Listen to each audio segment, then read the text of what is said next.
एकक स्थानी 1 हा अंक असलेल्या संख्येचा वर्ग काढण्याची सोपी पद्धत पहा.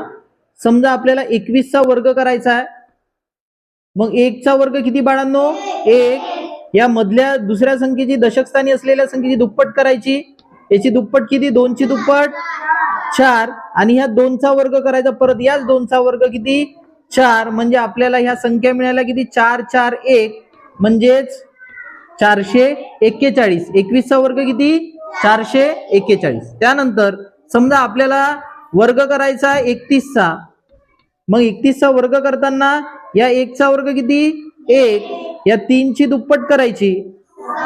3 ची दुप्पट किती? 6. आणि ह्या 3 चाच वर्ग करायचा. 3 चा वर्ग 9. म्हणजे आपल्याला संख्या मिळाली 961. म्हणजे 31 चा वर्ग किती? 961. आता थोडी मोठी संख्या घेऊ आपण. समजा आपण संख्या घेतली 81. किती घेतली? 81. 81 चा वर्ग करायचा आपल्याला. एकक स्थानी 1 1 आहे कॉमन. फक्त ही ट्रिक एकक स्थानी 1 असलेल्या संख्येसाठीच लागू पडते. 1 चा वर्ग किती? 1. ह्या 8 ची दुप्पट किती? 16. आणि ह्या 8 चाच वर्ग किती रे?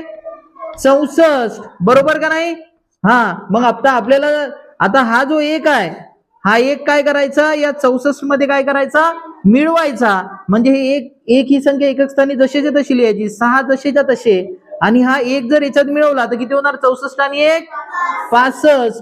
म्हणजेच 81 चा वर्ग किती आला? 6561. 6561. ओके. तर अशा प्रकारे एकक स्थानी 1 असलेल्या संख्येची ही काय आहे? ट्रिक आहे.